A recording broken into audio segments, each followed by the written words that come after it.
Assalamualaikum warahmatullahi wabarakatuh, sahabat bidan. Kembali lagi ke YouTube channel aku.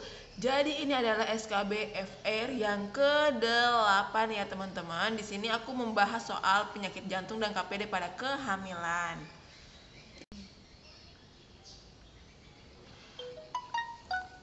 Oke, di sini juga aku mau jelasin soal dan materi ini berisi refleksi soal yang pernah aku ujiankan di SKB CPNS 2018 dan SKB CPNS 2019. Nonton video ini dari part 1 sampai seterusnya ya buat teman-teman agar belajarnya itu bisa berkesinambungan dan terarah. Yang ketiga, ada beberapa prediksi soal yang aku buat sesuai pengalaman aku mengikuti SKB CPNS 2018 dan 2019. Oke, kita lanjut ke soal ya teman-teman. Nyonya A umur 35 tahun, G2 P1A0 umur kehamilan 29 minggu, datang ke BPM dengan keluhan cepat lelah, sesak nafas, dan keluhan tersebut hilang saat istirahat. Pada pemeriksaan fisik didapatkan palpitasi dan oedema di tangan dan tungkai. Tensi 110/80, nadi 90 kali per menit. Soalnya ya, yang pertama, kasus Nyonya A dapat dikategorikan G2 P1A0 dengan suspek A. Penyakit jantung kelas 1, B. Penyakit jantung kelas 2, C. Penyakit jantung kelas 3, D. Penyakit jantung koroner. Jawabannya adalah, masih ada dan.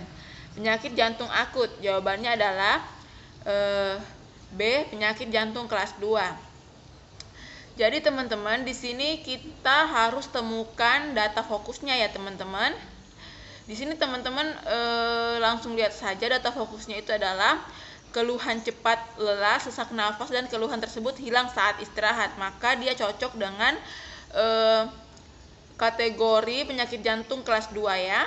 Ini adalah klasifikasi dari penyakit jantung berdasarkan kelasnya ya. Yang pertama itu tidak ada gangguan aktivitas fisik dan tidak ada nyeri dada. Nah, itu kelas 1. Kelas 2 ada rasa tidak nyaman, misalnya kelelahan, palpitasi, dispneu, dan nyeri dada ketika melakukan aktivitas fisik biasa. Tidak ada gangguan saat beristirahat. Jadi kalau ada istirahat itu hilang gangguan-gangguan seperti palpitasinya nih. Ketiga, ada rasa tidak nyaman, misalnya kelelahan, palpitasi, dispneu, dan nyeri dada ketika melakukan aktivitas fisik yang ringan. Jadi yang ini bedanya kelas 2 dan kelas 3 itu aktivitas fisik yang ringan dengan aktivitas fisik biasa. Tidak ada gangguan saat beristirahat. Nah, kelas 4, gejala insufisiensi kardiak atau angina muncul saat istirahat dan memberat saat aktivitas fisik. Teman-teman kalau bisa hafalin ya, ini kelas 1 sampai kelas 4 ya. Soalnya ini waktu ujian aku SKB CPNS 2018 dan 2019 dia selalu keluar nih penyakit jantung. Ini faktor predisposisi cuma tambahan saja ya buat teman-teman. Nggak pernah sih keluar ini faktor predisposisinya. Lanjut ya. Resiko yang dapat terjadi pada pertumbuhan dan perkembangan janin Nyonya A adalah A. IUFD, B. IUGR, C. Fetal distress, D. Kelainan kongenital, E. Prematuritas. Jawabannya adalah B. Oke teman-teman, kemarin kan saya sempat cari juga ini untuk resiko yang terjadi pada janin. Nah, yang saya dapatkan itu memang A sampai E ini poinnya betul semua. Nah, begitu memang kalau SKB dia semuanya jawabannya hampir benar, tapi yang manakah jawaban yang tepat?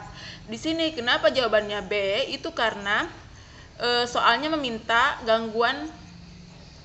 di sini soalnya minta resiko yang terjadi pada pertumbuhan dan perkembangan janin. Jadi otomatis IUGR ini yang tepat ya teman-teman. Jadi di sini IUGR atau intrauterine growth retardation merupakan kondisi yang menggambarkan janin dan dalam rahim mengalami hambatan pertumbuhan. Jadi dia mengalami hambatan pertumbuhan ya teman-teman. Jadi kan sesuai sudah toh dengan yang diminta di soal nomor 2 ya.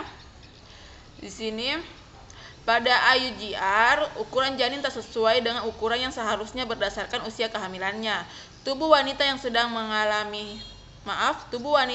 hamil akan mengalami perubahan untuk memberikan keamanan, kenyamanan, dan nutrisi bagi bayinya yang dikandung.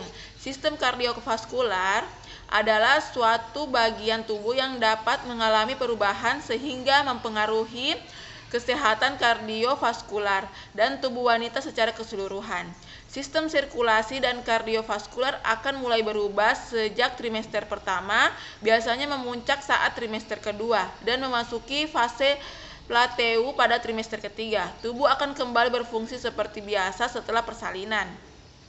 Saat hamil, volume darah dalam tubuh akan bertambah sampai 50% untuk memberikan oksigen dan nutrisi bagi janin. Oleh karena itu, janin wanita hamil juga jantung wanita hamil juga harus meningkatkan kecepatan dan tekanannya. Detak jantung wanita hamil biasanya bertambah cepat 10-15 kali per menit. Jantung yang dipaksa untuk bekerja lebih keras lama-kelamaan dapat mengalami gangguan yang serius. Posisi janin di dalam rahim juga dapat mempengaruhi sistem sirkulasi dan kardiovaskuler sang ibu. Janin dapat mengganggu pembuluh darah dalam mengedarkan darah ke seluruh tubuh. Tekanan darah sang ibu juga akan terus berubah selama berbagai tahap kehamilan. Tekanan darah sangat meningkat atau menurun sehingga menyebabkan gangguan kardiovaskular. Oke teman-teman, kenapa saya kasih masuk narasi ini juga? Ini narasinya sambil dari Aulo Dokter ya teman-teman. Jadi kemarin itu kalau nggak salah ingat ya teman-teman, ada soalnya itu ditanyakan trimester berapa risiko penyakit jantung itu muncul 2 kali lipat pada ibu hamil. Kalau nggak salah seperti itu ya teman-teman ya. Makanya aku kemarin sempat cari. Cuman aku nggak ingat sekali soalnya itu seperti apa. Kira-kira gambaran seperti itu aja ya. Intinya dia tanya, ibu hamil itu resiko terjadinya penyakit jantung 2 kali lipat itu pada trimester berapa? Seperti itu teman-teman ya. Oke teman-teman, kita lanjut lagi ya. Diet yang dianjurkan Nyonya A adalah A. Tinggi kalori, tinggi protein, rendah garam. B. Tinggi kalori, rendah protein, rendah garam. C. Tinggi kalori, rendah garam dan pembatasan masuknya cairan. D. Tinggi protein, tinggi garam dan pembatasan pemasukan cairan. E. Tinggi protein, rendah garam dan pembatasan pemasukan cairan. Jawaban yang tepat adalah E. Tinggi protein, rendah garam dan pembatasan pemasukan cairan. Ini kemarin toh saya lupa sih sebenarnya yang saya dapat diet itu mengenai diet preeklamsia atau kardiovaskuler ya. Jadi aku masukin aja sih soal yang ini teman-teman ya. Teman-teman bisa juga pelajari itu tentang diet untuk yang penyakit jantung dengan PEB. Ya kalau nggak salah seperti itu ya teman-teman. Belajar lagi ya teman-teman untuk diet. Tapi diet itu sekitar 1 atau 2 soal aja yang keluar. Oke, nomor 4, asuhan kebidanan yang diberikan pada Nyonya A adalah A. Rujuk RS, B. Rawat jalan, C. Kontrol rutin, D. Akhiri persalinan, E. Istirahat yang cukup. Jawabannya adalah A. Rujuk ke RS. Kenapa? Karena dia sudah masuk kategori sakit jantung dengan kelas 2 ya teman-teman.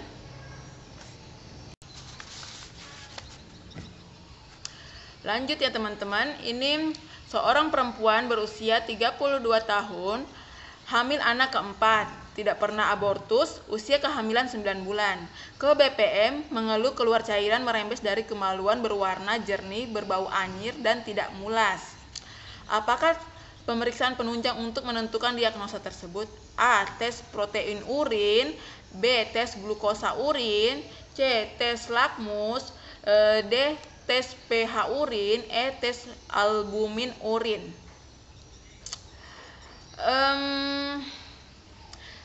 Jawaban yang tepat itu adalah C ya teman-teman, tes lakmus urin. Kalau di ruangan IGD itu biasanya sudah ada sih tes seperti ini teman-teman ya. Soal ini juga keluar kemarin waktu 2019 ya, tes yang ini, tes lakmus ya teman-teman. Lanjut nomor 6. Seorang perempuan berusia 32 tahun, hamil anak keempat, anak pertama sampai ketiga lahir normal, hidup dan tidak pernah abortus. Usia kehamilan 9 bulan ke BPM mengeluh usia kehamilan 9 bulan ke BPM mengeluh keluar cairan merembes dari kemaluan berwarna jernih, berbau anyir dan perut tidak mulas. TTV dalam batas normal. VT tidak ada pembukaan. Tes lakmus positif.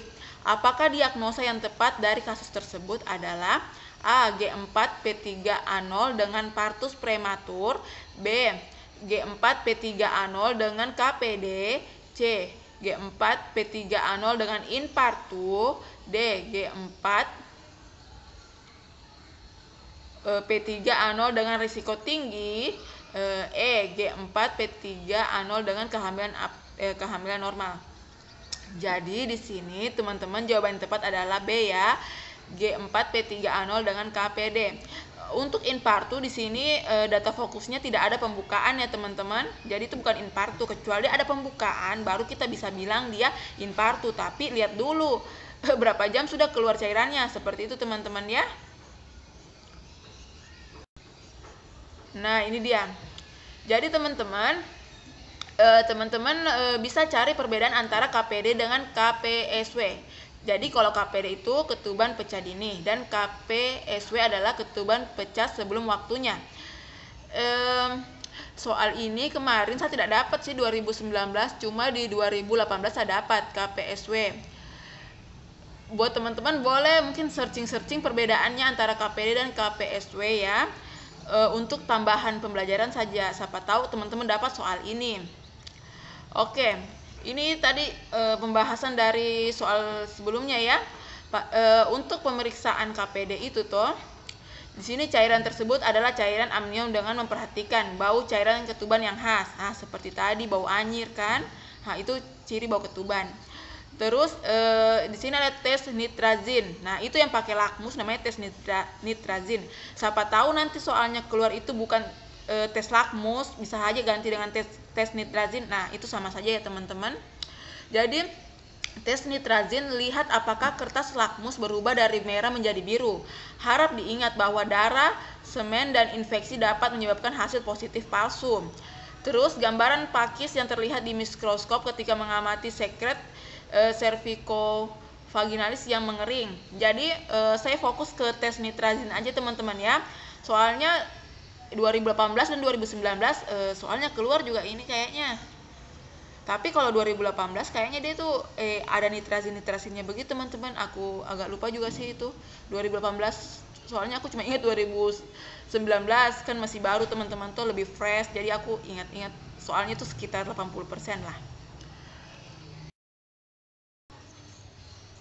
Oke teman-teman, sekian dulu ya video dari saya. Insya Allah kita bakal ketemu 2 hari lagi ya teman-teman. Sampai jumpa di video berikutnya.